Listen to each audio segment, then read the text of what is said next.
This is the Excel Solver scenario.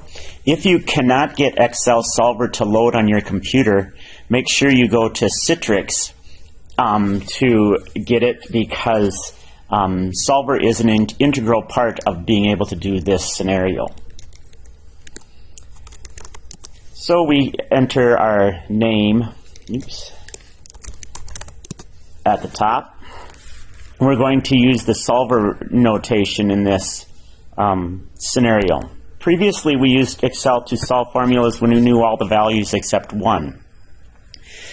We also learned to use GoalSeek to solve equations. In this one, we're going to use Solver, which is a little bit more robust version than GoalSeek was. Excel Solver is a continuation of GoalSeek. It allows you to coordinate two or more values rather than just one.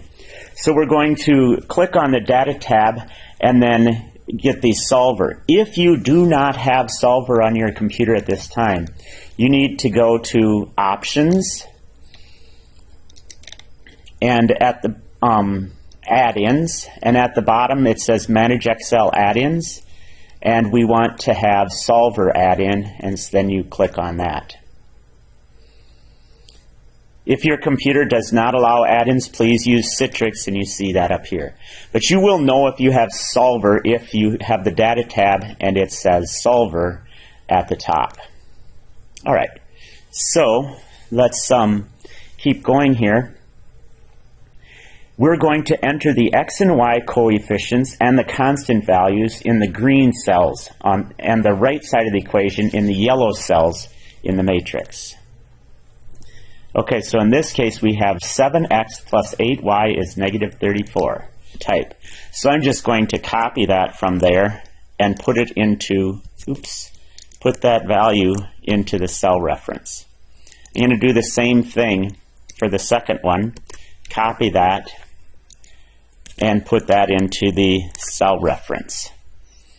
So if you notice, it says you take the value in E4 times the X variable, the value in J53 times the Y value, and you do the same thing for the other cell up here.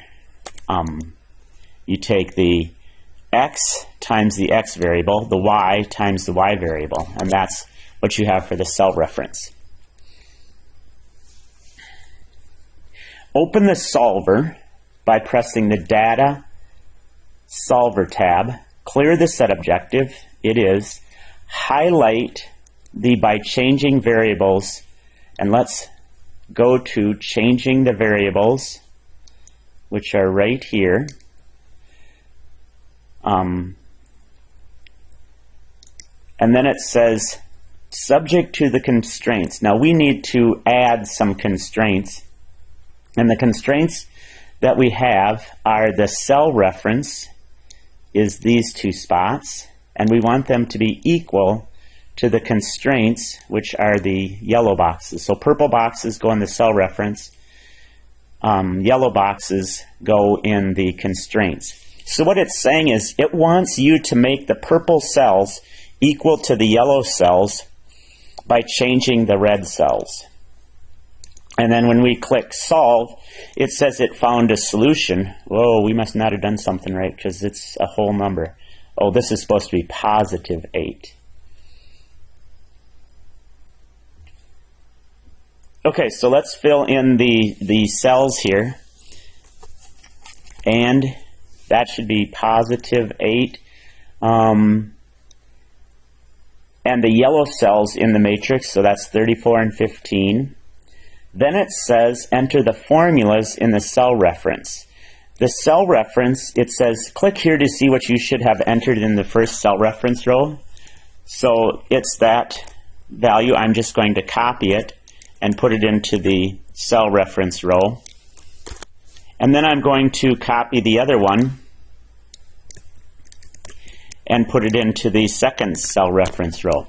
What do those numbers mean? Well, I'm going to click on them and show you that the blue box, which is the X variable, the X coefficient, you multiply by the X value. The Y coefficient times the Y value. Then for the second equation, you do the same thing. the x coefficient times the x value, the y coefficient times the y value. I tried to show that in this section up here to show you how to fill those sections in. Okay, so we are now up to the spot where we can solve the use solvers. So we're going to go to Data, Solver, and we're going to fill in the x variables, which are these two, the red boxes, and we're going to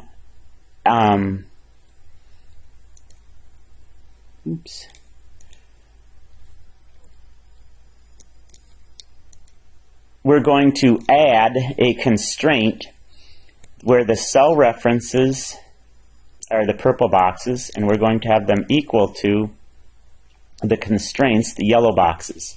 So what Solver is going to do, it's going to make these purple boxes equal to the yellow boxes by changing the variables in the red boxes. And so when we click Solve, it comes up with a solution here. What did I do wrong? Negative 34. Oops. Let's try it again.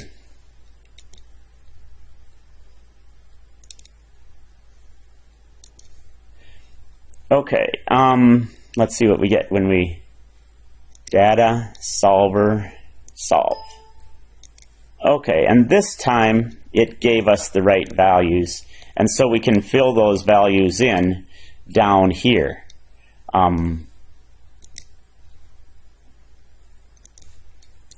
And let's do that.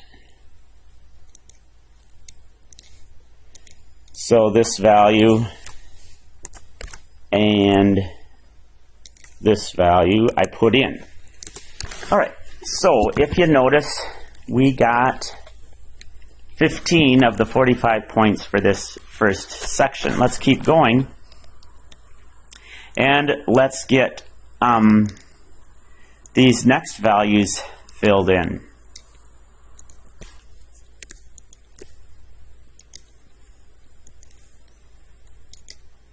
Okay, here we go. Now, the easiest way to use Solver is, since we already got the cell references filled in, the formulas, let's copy those formulas and paste them in the rest of the lesson,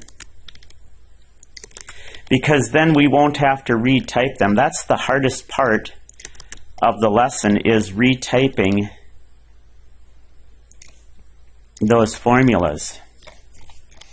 Okay, now let's fill in the second set's data. This time we have quarters and dimes. If you notice, I put down the value of a quarter is 10 cents. So the product of D times 10 cents is 0.10D. The value of a quarter is 25 cents, so Q, or 0.25Q. We know we want 8 coins, and we know we want them to be equal to $1.25. So we start out with the number equation. Well, we want 1D plus 1Q. In other words, we don't want any coefficient there, but we do want to have that equal to 8 total coins. So whatever number of D's we have and whatever number of Q's we have is going to add up to 8. The value, a dime is worth 10 cents and a quarter is worth 25 cents, and we want that to be $1.25.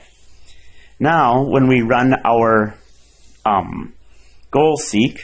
our solver, we're going to change these values to, we have to add a new constraint. The cell reference is going to be these two, and we want them to be equal to the yellow boxes, the constraints. And so when we press OK, it solves it, and we can write those numbers into our two boxes, and we get the points. All right, next, we have to do the same thing here, we're going to find out the number of variables for each of these spots and see what happens when we have a mixture scenario. So we have the weak solution and the strong solution. The weak is 12%, the strong is 25%, so the product is 12W, 25S, and then 13 times 15 is 195. Okay, so weak is 12. Oops.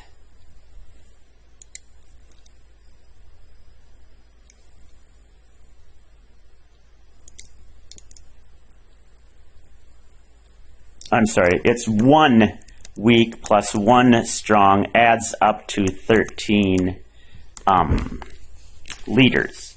Then the weak is 12%, the strong is 25%, and that adds up to 195 is the product. So we're ready to press solver. Our new constraint is, our new variables are right here. And we're going to add some constraints. Our cell reference is these two. Our constraints are these two. So when we click add them and solve, it comes up with a solution, and we write those values into our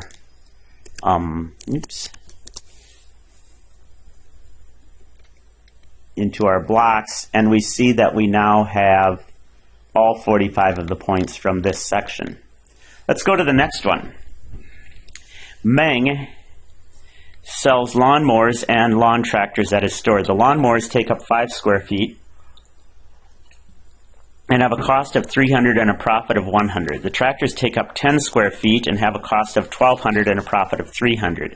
He only has 800 square feet of storage and can only spend $90,000. How much of each should he have on hand and still be able to maximize the profit? And how much profit could he get if he sold them all? So we're going to treat this in 2 parts. First, figuring out the cost and the size that he's going to have, and then later on figuring out how much the profit is, since we know how much each mower and each tractor has for profit.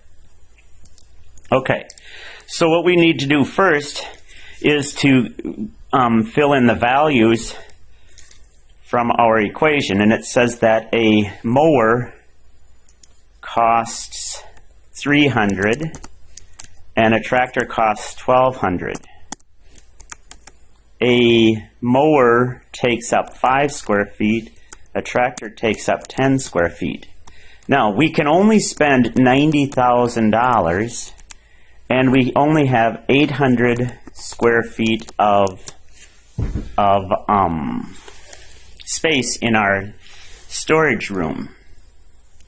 So, now we can fill in our solver. We're going to fill in our 2 variables, add a cell reference for, remember those are always in the purple for our equation, and then our constraints, and when we solve it, we find out how many lawnmowers and how many lawn tractors we can have. Then if we take the number of lawnmowers times how much profit we get per lawnmower and add to it the number of tractors times how much profit we have on a tractor, we get our total profit for tractors and lawnmowers. And I believe, we've only got 10.5 points. What did we not get yet? Oh, I'm sorry, we're not done yet. Let's keep going. Next, an investor earned $38.70 in interest, so that's right here. The amount of annuity is 6.3%. Notice I changed that to 0.063. The money market is 0.045, so when we multiply those, we get 0.063A, 0.045M, and then a total amount that we can invest is $70,000. So let's fill in the principal, and the total amount that we can have is $70,000. The interest is 0.063 and 0.045, and we want to end up with $38.70 in interest. Okay, and so remember, if you haven't filled in your cell references, copy them from above, or you could copy them from the pink cell right below it. Let's go to Data, Solver, and we're going to fill in our cell references and add our information. Cell references equal to constraints, and then when we solve it, we can write down those numbers into the correct spots down below, and we will get our points for this section. And there we've got those points. Next one. Actually, I think this might be the last one. We're going to figure out for this word problem here, find the cost per can of chicken noodle soup if 8 cans of chicken noodle soup and 6 cans of bean with bacon soup, notice C is chicken, B is bean with bacon, cost a total of $16.04.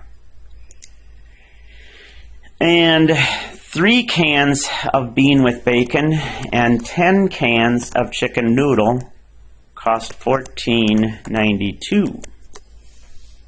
So we can do our solver. We're going to have these variables, the cell references equal to the constraints, and when we solve, we get our price of a can of bean with bacon soup and our price of a can of chicken noodle soup. And that is how you solve that. You'll have your 30 points, and you can save your scenario and send it in.